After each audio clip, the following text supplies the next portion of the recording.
이분은 세 분의 진솔하고 마음 듬뿍 담긴 얘기들 감사하게 듣고 있습니다. 좋습니다. 세 명은 누군가요? 뽀얀거탑. 각자 다 자기 거라고 생각하고 계시죠. 피해의식 많은 제가. 나 아니고 나머지 세 명일 거야. 아니야. 난 진행이니까 나는 빼자. 가볍긴 하지만 저에겐 고민이기도 한 문제가 있습니다. 제가요. 위가 건강할 땐 과일이나 채소 참 많이 먹었고 좋아했습니다. 지금도 너무 좋아하는데요. 언젠가부터인가 양껏 먹지 못하는 거예요. 왜냐하면 이 채소나 과일을 먹고 나면 위장이 아프고 속이 쓰리고 설사로 고생을 하게 되는 겁니다. 그러다 보니 점점 과일, 채소 먹는 걸 피하게 되더라고요. 이렇게 불편한데 그걸 감수하고서라도 몸에 좋다고 하니 과일, 채소를 조금씩이라도 먹어야 되는 건지 아니면 몸에서 안 받아들이니까 좀 피해도 되는 건지 궁금합니다 하셨어요.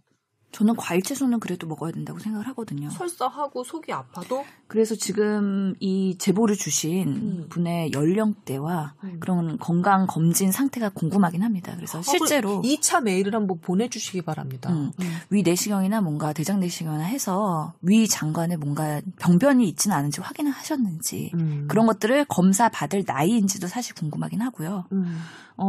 당연히 뭔가 기저질환이 있으면 그거에 대한 치료를 하는 게 우선일 것 같고요. 네. 왜 이렇게 변했는지 뭔가 계기가 있었는지는 좀 궁금하긴 한데요.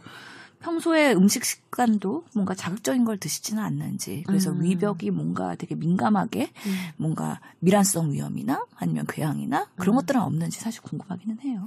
제가 좀 말씀하세요. 아니 사과는 산이 좀 있으니까 그럴 수 있을 것 같은데 수박이나 채소류는 보통 그렇게 자극적이지 않지 않을까요? 근데 제가요. 네.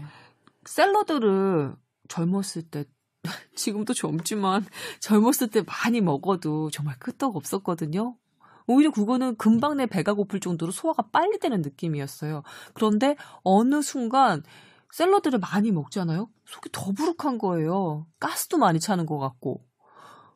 그래서 이분의 걱정거리를 저도 동감을 합니다. 정말 정확하게.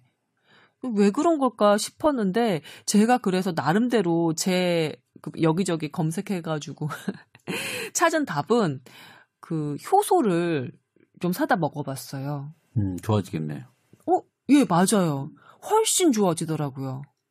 배가 가스도 덜 차고 부글부글도 덜하고 편안하다더라고요. 효소를 먹어봤어요. 왜 그런 거죠? 사실은 나이가 먹으면서 우리가 생산하는 효소량이 많이 줄어요. 효소의 양이 줄어요. 전체 우리 소화 효소 말하는 거겠죠. 뭐 여러 가지 효소, 몸에 장내에 있는 효소들, 그 다음에 그걸 하는 비타민이라든지 그거를 유지해주는 여러 활성인자들이 다 줄어요.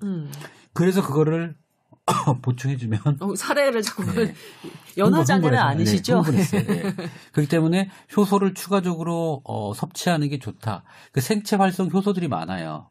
그래서 그런 것들이 아까 얘기했던 효소, 아까 뭐 논의의 뭐 항염증 물질 그런 것도 효소 부분이에요. 그래요? 네.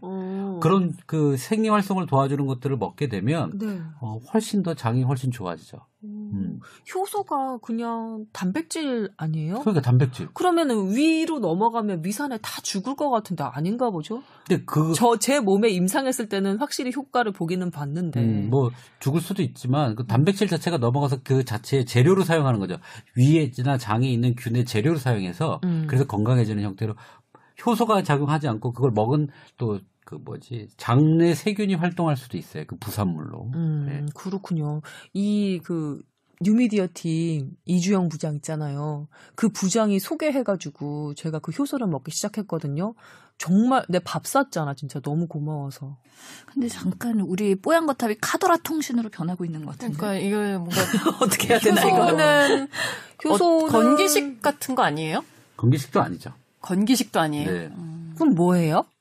여튼 꽤 값이 나가긴 해요. 그래서 이렇게 제 임상을 그냥 소개를 해드리는 거긴 하는데 과연? 그러니까 이분한테 얘기를 하는 거는 효소 부분이 막 줄고 이렇기 때문에 다른 채소만 먹는 게 아니라 그에 관련된 단백질 포함한 여러 가지를 좀 같이 먹어야지 뭐 이렇게 채소만 먹는 게 건강한 식단은 아닌 거라고 생각이 들어요. 근데 그러면 예를 들면 그 채식하시는 분들 그런 분들은 효소 그런 것들을 더 어떤 식으로 몸 안에서 만들어낼까요? 원래 필수적으로 만들어지는 것도 만들어지는데 모자란 것들은 섭취를 해야 돼요. 사실 이런 말씀드리면 좀 그렇게 하지만 그 종교계에 계신 분들, 고기를 먹지 못하는 분들이 왔을 때 이거는 음식 부분에서 고기를 먹어야 된다고 판단될 때는 저희는 먹으라고 얘기를 합니다. 치료용이에요. 그걸 가지고 뭐 종교적으로 아닌다라고 하지만 필요할 때는 그런 것들을 먹으라고 저는 얘기를 하거든요. 질문이요. 네. 채식주의자. 네, 채식주의자도 여러 층위가 있는 것 같은데 단백질을 먹긴 먹어야 되잖아요. 콩으로만은 안 돼요, 그러면? 식물성으로 섭취를 하는데 한계가 좀 있어서 그리고 사람마다 그런 것들을 커버할 수 있는 사람이 있고 안 되는 사람이 있기 때문에 부자라면 저는 섭취해야 된다고 생각을 합니다. 어떻게 한 가지로 버틴다고 생각을 하는지 모르겠어요. 저는 골고루 먹어야 된다고 생각을 합니다. 달걀과 우유만으로 충분하다 이런 주장에 대해서는요? 저는 그거 너무 반대예요. 그것도 반대다. 신 교수님도 얘기해 주세요. 다양한 균형 식단을 먹어야 되는 게 그냥 진리고요. 진리다. 단백질을 안 먹는 것보다는 당연히 콩으로라도 유지를 하는 게 다행이긴 하지만 돈이 좀 모자라네. 단백질 뭔가 좋아 보여요. 돈백질 괜찮은 것 같아요. 돼지고기 땡겨. 이래. 네.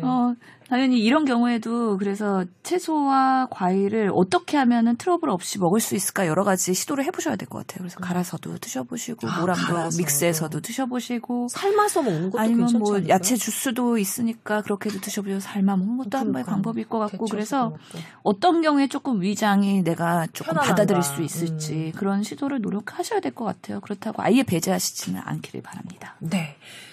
도움이 좀 됐으면 좋겠습니다.